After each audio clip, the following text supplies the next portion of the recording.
Kapitola Nástup. Po odjezdu pluku dne 20. srpna počal 4. prapor ještě téhož dne s nakládáním povozů a koní do vagonů. 21.8. ráno nastal pro mne ten nejtěžší úkol, který válka muži ukládá. Rozloučení se svou drahou a milovanou chotí, jež přímo hrdinsky a s neuvěřitelnou morální silou potlačila svůj nesmírný bol, jen aby mě odchod do pole usnadnila. S prosbou, aby zůstala doma a nepřicházela na nádraží, vtisknul jsem poslední polibek na její třesoucí serty a odebral jsem se pak do kasáren k svému praporu, který mě již očekával v plné zbroji na dvoře. O stručný proslov před odchodem do pole nebyla tentokrát nouze. Vědělo se již, že berounský domobranecký prapor stojí v krvavém boji na ruském bojišti ve skupině generála Kumera a že je tudíž nejvyšší čas, aby mladší mužstvo přišlo svým otcům a starším bratrům na pomoc. Když pak hudba dohrála dojemnou skladbu k modlitbě, tasil jsem šavli a postavив se v čelo praporu, vedl jsem ho na nádraží, kde byl přítomen zemský vojenský velitel, polní podmaršálek Schwertner, který přijel z Prahy, aby se rozloučil se svým synem, poručíkem u mého praporu.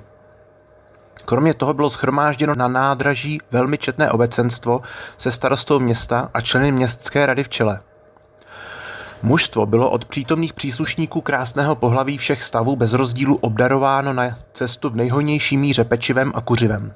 Po vzletném proslovu starosty města a stručné moji odpovědi hnul se vlak za nadšeného jásotu odjíždějícího mužstva a na nádraží shromážděného obecenstva směrem na Příbram. Díky bohu, pane majore, že máme to nejhorší z celé války již za sebou. Přivítal mě setník Tureček, když jsem vstoupil do vozového oddělení, v němž se usadili moji 4 polní hejtmani. Za nejkrásnější pohody minul vlak Královu huť v plameny, dým a páry zahalenou, odbočil pak ve Zdicích od plzeňské trati a sleduje to Klitavy, vnořil se do rozkošného zalesněného údolí říčky mezi Plešivcem a Vostrým.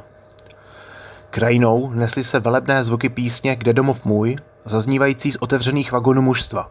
Ještě nikdy nepůsobil tento vážný chorál na mne tak mohutným dojmem. Jako tenkrát, a tu poznal jsem, že přece jen věrné české srdce bije v mých prsou. V 10 hodin minul vlak Jínec a za půl hodiny objevili se na obzoru věže starobylého poutního chrámu Příbramského. Ve 10:45 stanul vlak na nádraží v Příbrami. Starosta města, známý dr. Aleman, očekával uprostřed nepřehledného davu příbramského obyvatelstva na slavnostně ozdobeném nástupišti příjezd praporu a když jsem první vystoupil z vozu, pozdravil mne a můj prapor vzletným proslovem, za který jsem jménem praporu co nejvřeleji poděkoval. Celé nástupiště a jeho okolí bylo přeplněno stoly pokrytými všemi možnými pochoutkami, hlavně pravými českými koláči. Sličné a rozkošné příbramské mladé dámy rozdávaly vojínům ke stolům se tísnícím, co si jen přáli. S tajenou obavou spozoroval jsem též několik velikých sudů s pivem. Kolem nich se to vojáky jen hemžilo. Konečně hlásil mě vlakvedoucí odjezd vlaku. Polnice zavřeštěla a mužstvo, uvítáním a pivem rozjařeno, nastupovalo s jásotem do vozů a vlak se hnul směrem k Písku.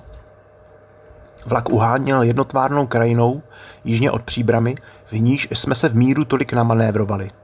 Minul Milín a Tochovice a stanul o 12:30 na nádraží v Březnici. Také zde bylo přivítání a pohoštění podobné jako v Příbrami, jen s tím rozdílem, že pro krátkost zastávky nebylo mužstvu dovoleno vystupovat z vozů. Četné přítomné obecenstvo rozdělovalo své dary mužstvu přímo do vozů. V Písku na nádraží bylo přivítání jen oficiální ze strany zástupců města. Město samo bylo pohříženo v hluboký smutek, neboť již došly zprávy o ohromných ztrátách 11. pěšího pluku na srbském bojišti. V Táboře bylo uvítání a pohoštění opět velkolepé. Sám okresní hejtman dostavil se na nádraží. Asi v 10 hodin v noci dorazil vlak do Brna, kde byla několikahodinová zastávka spojená s vydáváním oběda připraveného v polních kuchyních mezi jízdou. Dne 22. srpna projížděl transport dopoledne Přerovem, kde se křižoval na nádraží s prvním sanitním vlakem, vezoucím raněné z ruského bojiště. Byly to většinou příslušníky rozličných jezdeckých divizí, které, jak se později ukázalo, byly vlastní vinou téměř úplně zničeny. Dne 23. srpna dorazil vlak do Krakova, kde byla opět delší zastávka. Na vedlejší koleji stál vlak vezoucí maďarskou zeměbranu na frontu. Nějaký cikán seděl na střeše vagonu, hrál na housle a rozjaření Maďaři tančili před vlakem Čardáš. Sotva vlak s mým praporem stanul podél maďarského vlaku, ozvala se z jednoho jeho vozu tahací harmonika a z tisíce českých hrdel zazněl mohutný chorál Kde domov můj a hned na to Hej Slovane. Maďaři ustali jako na povel v tanci a poslouchali. Obávaje se, aby snad nedošlo k nějakému nedorozumění, poručil jsem ihned, aby důstojníci opustili vozy a zabránili eventuální srážce. Ale dopadlo to dobře. Maďaři, většinou Slováci, pozdravili českou hymnu bouřlým provoláním Elien a krátce na to tančili Češi, Němci a Maďaři dohromady za zvuku ohnivých cikánských houslí a bručivé české harmoniky. Přesně podle jízdního řádu, jak to bylo v cestovním rozkaze ustanoveno, stanul vlak 24. srpna ve 2 hodiny 20 minut dopoledne na matně osvětleném nádraží v Rzešově, kde byl již očekáván nádražním velitelem. Tento hlásil se u mne a sdělil, že cíl transportu je Radymno, kde prapor bude vložen. Na otázku, ke které armádě naše 19. pěší divize vlastně patří, pokrčil jen rameny. Neměl o tom ani tušení. Jen to poznamenal, že armáda generála Dankla, první armáda, již byl podřízen, již překročila ruské hranice. Asi za 10 minut na to uháněl vlak směrem na východ dále. Když se rozednívalo, bylo lze pozorovati na všech komunikacích vedoucích od jihu na sever nekonečně dlouhé kolony zásobovacích trénů první armády. V Jaroslavi, kde byla opět delší zastávka, orientoval jsem se u nádražního velitele o situaci 19. pěší divize. Sdělil se mnou, že můj prapor je jejím posledním transportem a že divize je již úplně schromážděna v prostoru východní Radymna na pravém břehu Sanu. Na mou otázku, ke které armádě je divize přidělena, pokrčil rameny a pravil. Pravděpodobně bude přesunuta ke 4. armádě generála Aufenberga, jeho 6. armádní sbor pod velením generála Borejoviče bojuje již u Tomašova, severně Belzece. Na to vytáhl jsem generální mapu. Jelikož jsem jako nadporučík sloužil několik let v Jaroslavi, Radymnu a Přemyšlu, byl jsem rychle orientován. Příteli, je trať vedoucí z Jaroslavy přes Lubačov do Belzece v provozu? Táží se nádražního velitele. Ano, odvětil tento. Kozáci sice spálili nádražní budovu v Belzeci, ale trať je neporušena a vlaky jezdí dále. Pak tomu nerozumím, vysvětluji mu na mapě. Jak vidím, jsou z Radymna do Belzece 4 silné denní pochody. Kdyby byl úmysl přemístit 19. pěší divizi na sever, pak by byl dal generální štáb převést divizi mimo z Jaroslavy buď do Lubačova, anebo do Belzece, aby mohla již dnes, 24. srpna, Boroviče u Tomašova podporovati. Pěšky tam dorazí z Radymna v nejlepším případě až 28. srpna, a to ještě v úplném vyčerpaném stavu, a Bůh sám ví, co se do té doby s Borovičem stane. Proto myslím, že divize asi nepatří do svazku 4. armády. Pane majore, odpovídá na to se smíchem nádražní velitel. Vše je úplně správné, co zde povídáš. Bylo by úplně stačilo přehodit ti výhybku v Munině, kde Lubočovská dráha vyústěje do hlavní trati a celá 19. pěší divize mohla již dnes státi k úderu připravena buď v Lubačově, anebo dokonce v Belzeci. Ale to nešlo, o tom nebylo ve válečném jízdním řádu, podle kterého se má 19. pěší divize schromáždit 24. srpna na východě Radymna, ničeho stanoveno a já bych rád viděl toho, kdo by se odvážil na jízdním řádu něco měniti, i kdyby to bylo sebevýhodnější. 19. pěší divize bude 4 dny se plahočit po těch nejhorších cestách, aby byla 28. srpna tam, kde mohla být již dnes ve vší pohodlnosti. A skutečně, prozíravý nádražní velitel měl pravdu. Jak později uvidíme, 19. pěší divize, která mohla již 24. srpna lehce zasáhnout do boje u Belzece u Domašova, byla přesunuta ve 4 velmi namáhavých pochodech na sever a jen tak, že zachránila 6. sbor. 28. srpna před těžkou porážkou přišla o celé 4 dny později na bojiště, a to ještě jen s polovičním počtem mužstva.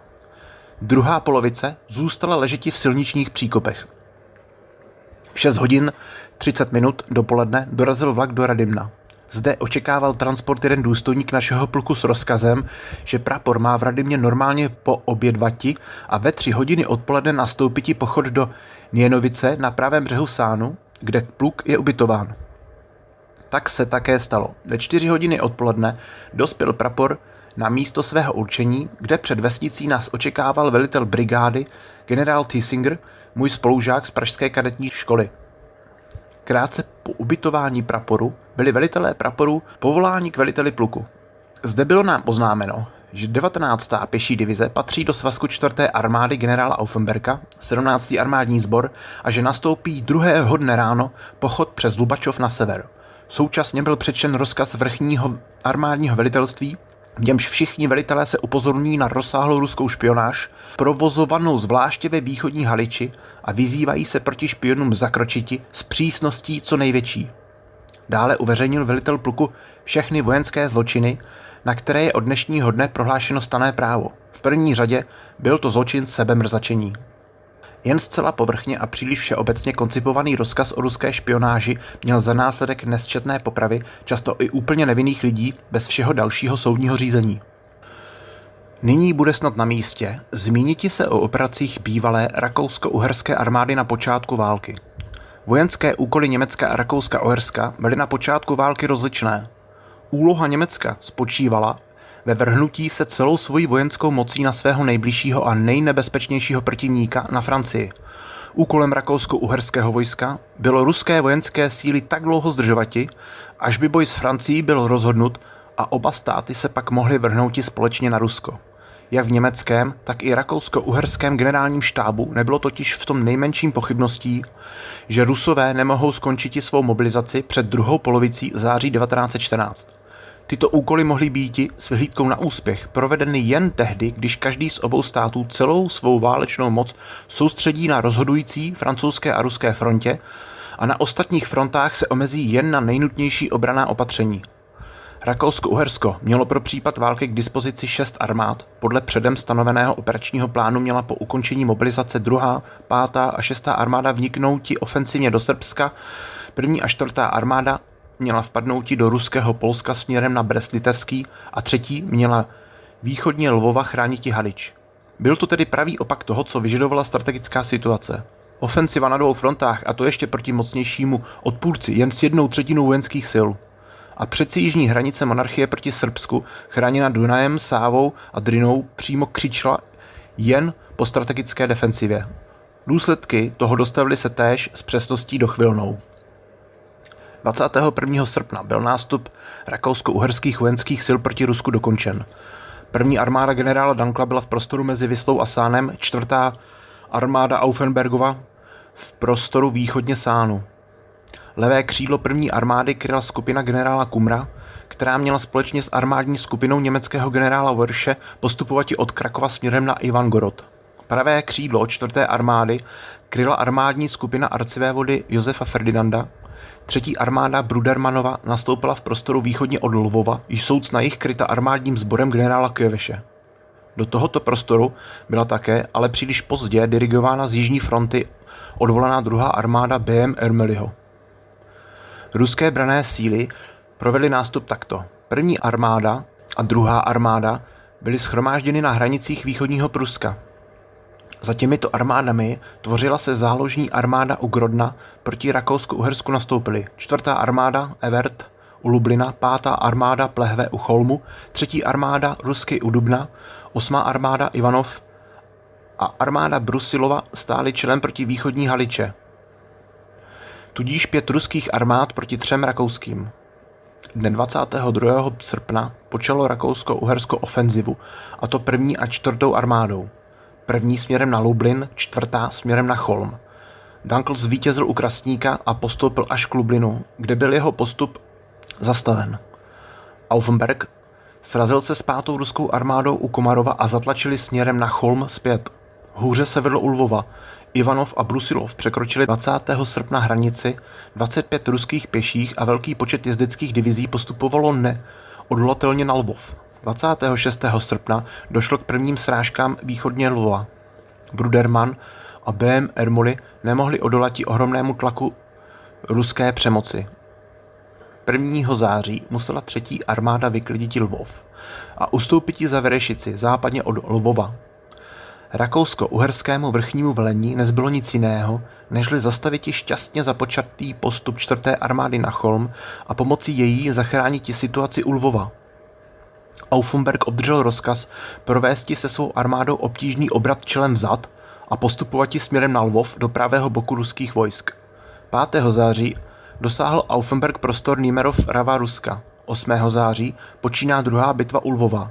Ve dnech 19. až 11. září bojuje se střídavým štěstím, třeba že Auffenberg je již na svém levém křídle obchvácen. Tu dochází zpráva, že Danko již nemůže odolat ruskému tlaku u Lublina a musí ustoupit za Vislu a San.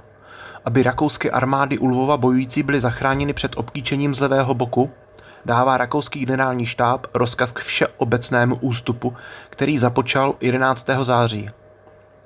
Dne 16. září objevují se ruští kozáci před pevností Přemyšl. 21. září je od Rusů vzata Jaroslav a 22. Řešov. Současně blíží se ruské kolony Karpatum. Rakousko-uherské armády ustupují na Dunajec. Jejich situace stává se tak kritickou, že zasáhnutí německých sil do boje je nevyhnutelné. Tím končí první období bojů v Haliči. 19. pěší divize byla složena převážnou většinou z mužstva národnosti české a sestávala z 38. pěší brigády, pěší pluk číslo 88 a plzeňský pěší pluk číslo 35 a 39. pěší brigády, pěší pluk číslo 75 Jindřichohradecký, 6. a 22. prapor polních myslivců. Kromě toho patřili k divizi 1. setina sapérů, 1. eskadrona dragounů, polní dělostřelecký pluk číslo 22 a 2. divize polních houfnic číslo 8, jakož i ostatní pro divizi předepsané útvary a trény. Velitelem divize byl polní podmaršálek Lukas, který sloužil dříve několik let v Praze jako velitel 73. pěšího pluku. Byl toho času mým představeným, jelikož i já u téhož pluku sloužil. Byl to muž povahy celkem mírné, jen trochu nervózní. Přitom byl však člověkem spravedlivým, s nímž se dalo rozumně jednati. Jako převážná většina rakouských generálů vyšel též on z rakouského generálního štábu. K 73. pěšímu pluku přišel přímo z ministerstva, kde pracoval dlouhá léta. Já byl toho času učitelem na pražské sborové škole. Jednoho dne povolal mě Lukas do své úřadovny a prosil mě, abych s ním prodělal několik cvičení ve válečné hře, hlavně pokud se týče moderních názorů na polní střelbu. Nemá prý o tom ani nejmenšího tušení. Stalo se. Krátce před vypuknutím války přehlížel jako divisionář můj prapor v Berouně. Při společném obědě, když jsem mu pronesl jako nejstarší z přítomných zdravici, povstal a pravil mezi jiným: Pánové, já vám blahopřeji k vašemu veliteli. Vše, co znám z oboru polní střelby, mám co děkovat jenom jemu. Chci tím jen říct, že v rakouském generálním štábu byli i čestní mužové, kteří se nebáli, že si tím zadají, požádali svého podřízeného o radu a kteří se nebáli i veřejně se k tomu přiznati. Je 25. srpna. V Nýnovici se rozednívá. Polní kuchyně stojící na návsi a vydechující, té doby ještě libou vůni černé kávy, jsou obklopeny hustými zástupy berounských hochů s plechovými miskami v rukou. Mužstvo se dobře vyspalo, je v dobré náladě a pojídá s chutí svou skromnou snídani. Do chudé selské světničky, v níž jsem se byl ubytoval, vstupuje můj sluha s kouřící se sklenicí černé kávy a za ním můj podkoní. Jsem již ustrojen a uděluji nyní, popíje svou kávu oběma mužům své rozkazy. Jak se na pochodu a při srážce s nepřítelem zachovati mají, zvláště svému sluhovi kladu na srdce, co vše má učiniti, budu-li raněn anebo zabit. V 5 hodin vstupuje můj pobočník nadporučík Lukeš a hlásí, že prapor je již na vykázaném místě k odchodu připraven. Nemocných je u praporu celkem málo, několik z nich zůstane u trénu, několik bude odesláno do polní nemocnice v Jaroslavi. V 5:30 hodin 4. prapor stojí v čele 88. pěšího pluku na cestě Nýnovice Měkyš Nový, asi 1000 kroků severně Nýnovice. Na 88. pěší pluk je připojen plzeňský pluk číslo 35, druhá brigáda stojí někde daleko vpravo od nás na úrovni s 38. brigádou. O dělostřelectvu a ostatních útvarech není ani vidu, ani slechu.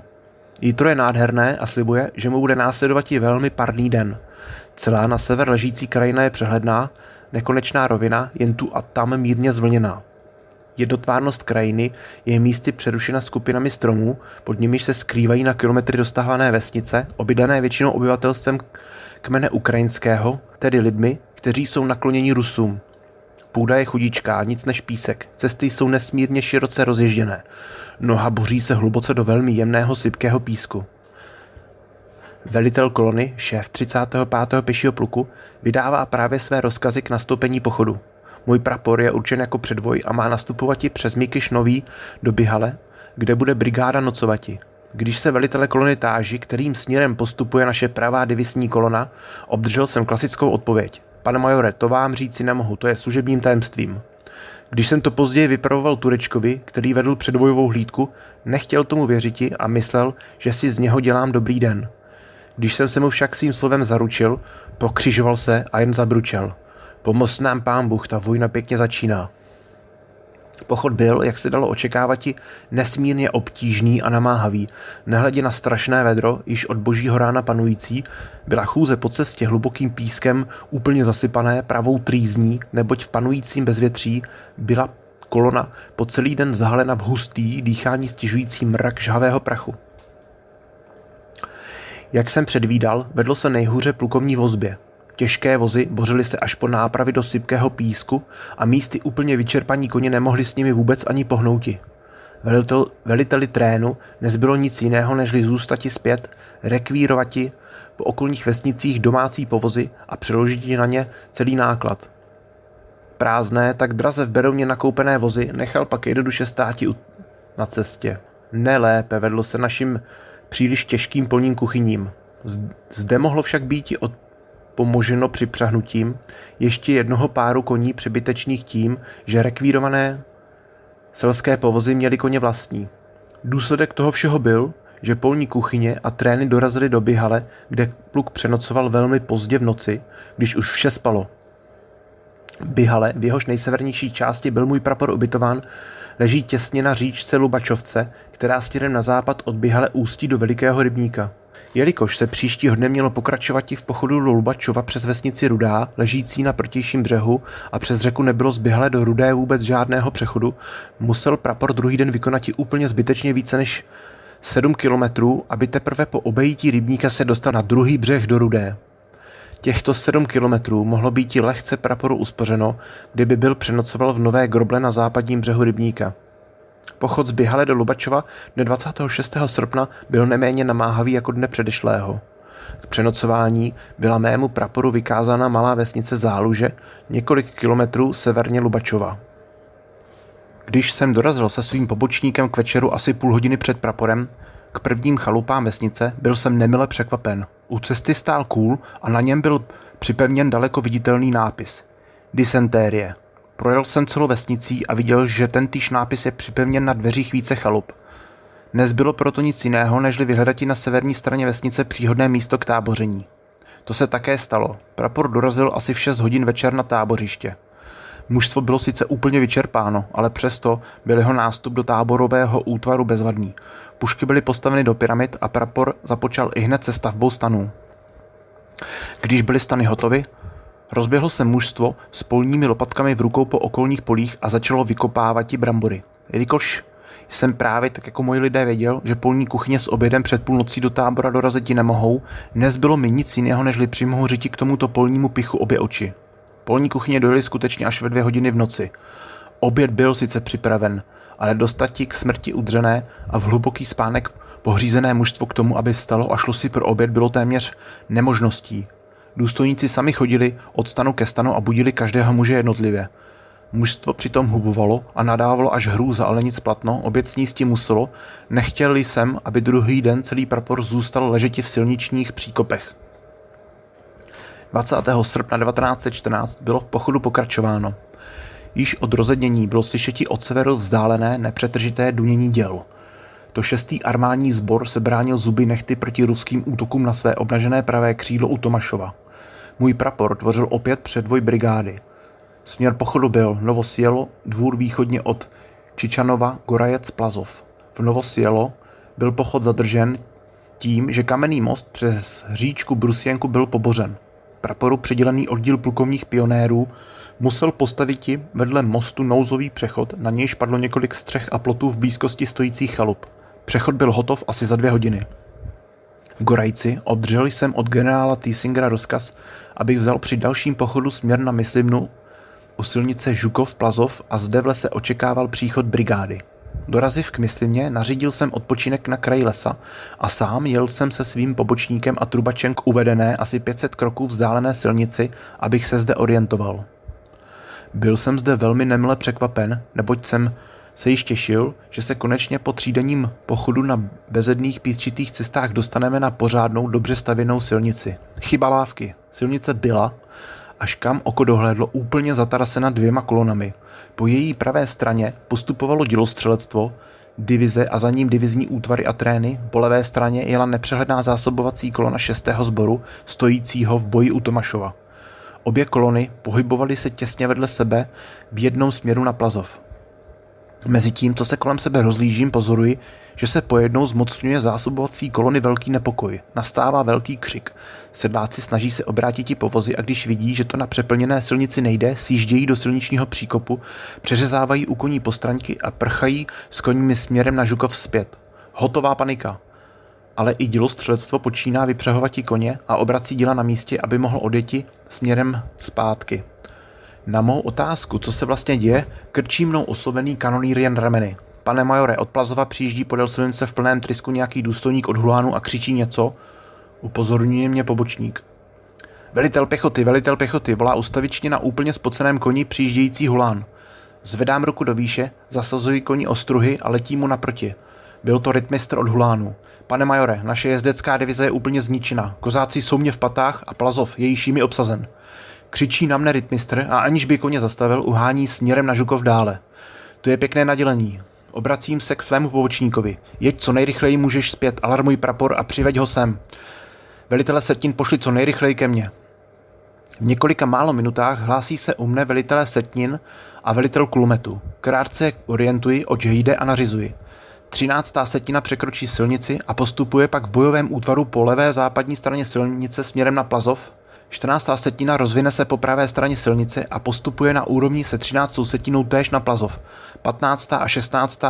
následují 13. za jejím levým křídlem jako záloha. Kulomety zůstanou u zálohy. Nařídiv takto vše, co prozatím bylo lze učiniti, odeslal jsem svého pobočníka k generálu Teisingerovi, aby ho orientoval o situaci a o tom, jaká opatření jsem učinil.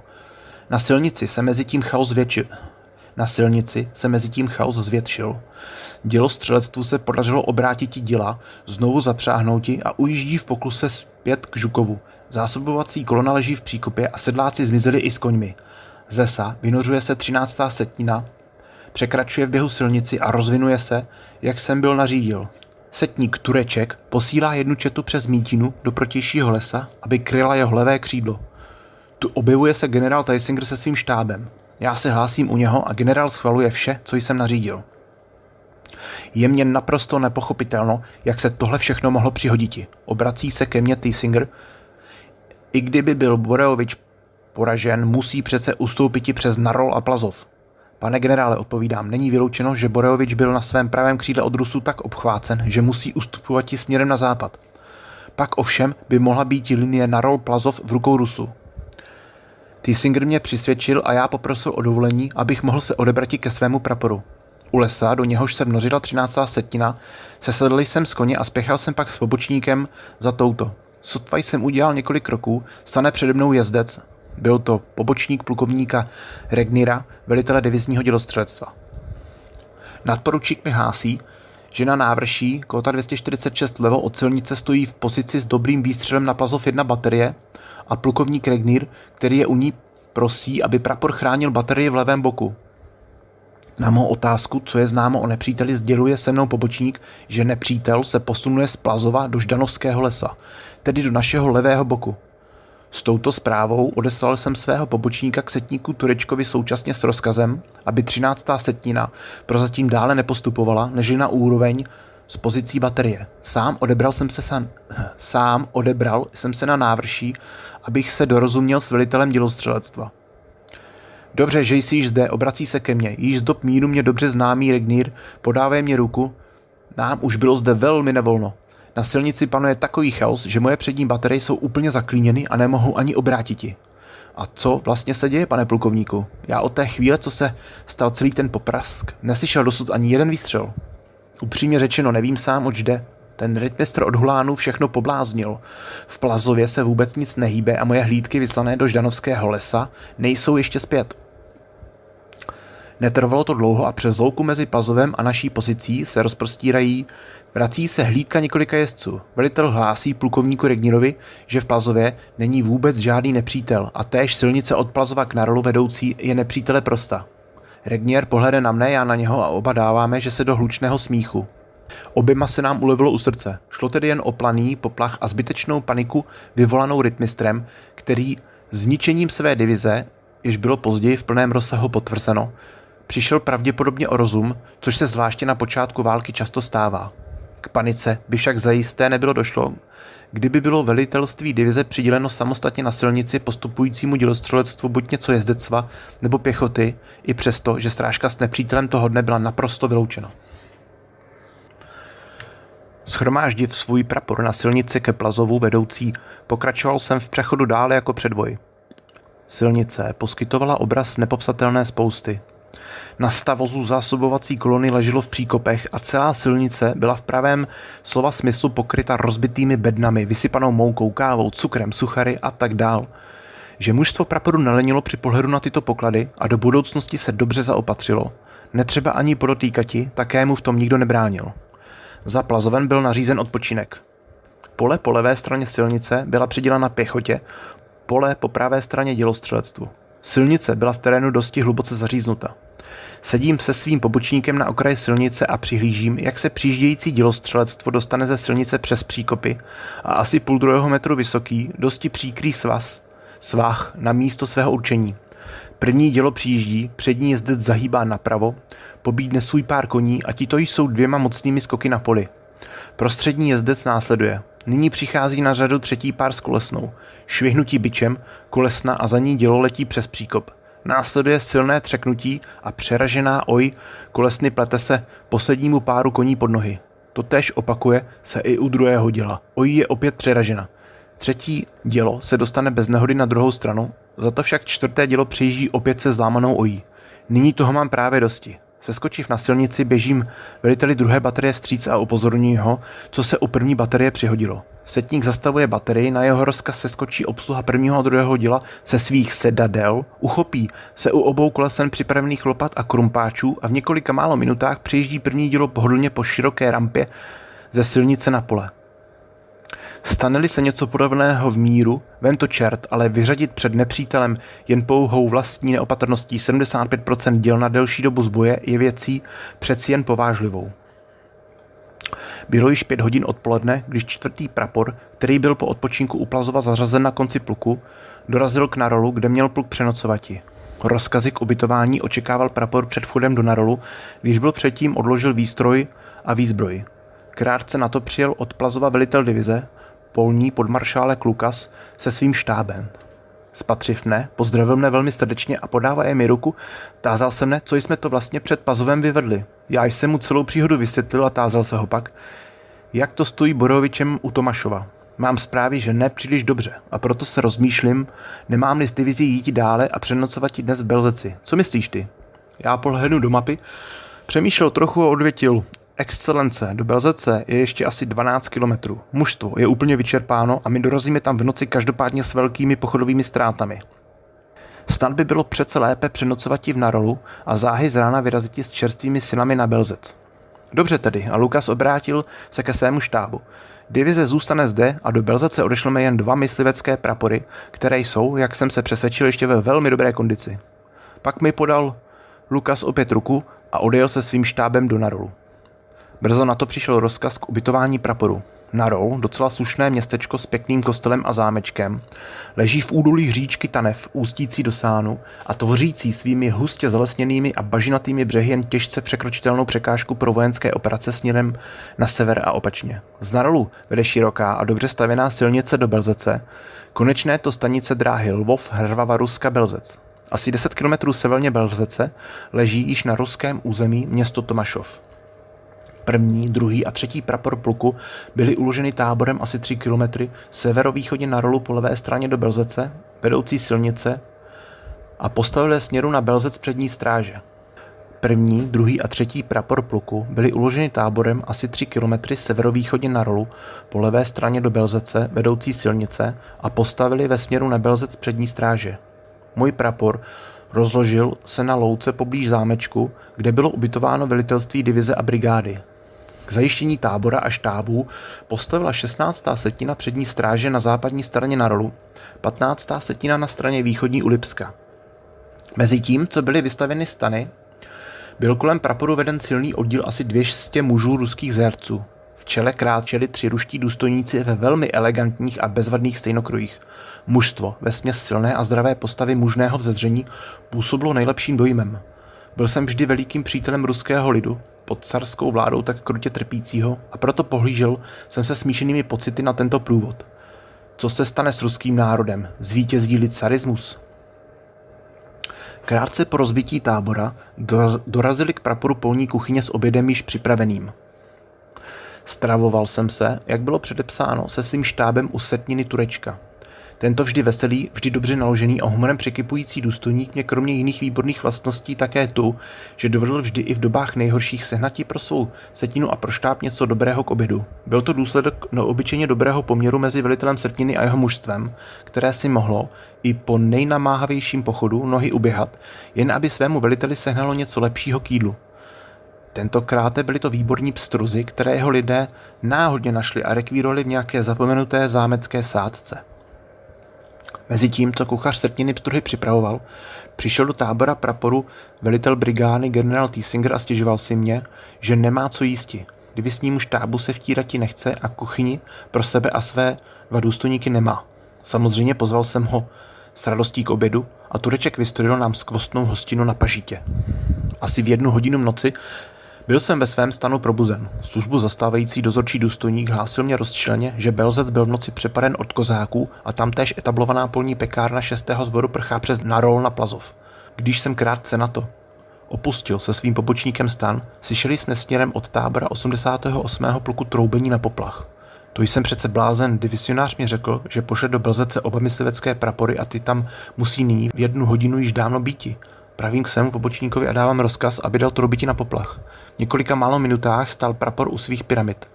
Také tentokrát však nešlo o nic jiného, nežli o planý poplach. Věc měla se takto. Jak jsem již uvedl, rozhodl se velitel divize přenocovat s divizím na Rolu a odeslat do Belzece oba myslivecké prapory. Jelikož byl každý prapor přidělen jiné pochodové koloně, stalo se, že oba prapory dorazily do Belzece již v noci a každý z jiné strany. Důsledek toho byl, že myslivci svedli proti sobě malou bitvu, jejíž výsledek byl několik raněných na obou stranách. Nedorozumění bylo však brzy vysvětleno a oba prapory utábořily se pak po postavení předních stráží směrem na Tomášov na náměstí, vlastně na návsi Belzece. Později přijíždí po silnici od Tomášova divizní sanitní kolona, vezoucí raněné 6. sboru. Noc je tmavá jako v pytli a není viděti ani ruku před očima. Na předních strážích stojí myslivci, ještě více znervosnělí předcházející noční strážkou, slyší jen rychle se blížící dupot koní po tvrdé silnici. Kozáci, rozlehne se tmavou nocí a v tom již řídí se celý příval kulí ze všech stran na nešťastnou naši zdravotní kolonu. Kdyby to bývali skutečně kozáci, nebyl by pravděpodobně z těch poblázněných hochů ani jeden trefil, ale takto, protože čert nikdy nespí, seděla každá střela přímo v koloně. Koní bylo přitom zabito celá spousta, mnoho-li bylo zabito, anebo znovu raněno raněných a nemocných vojínů, o tom se nikdo nedověděl.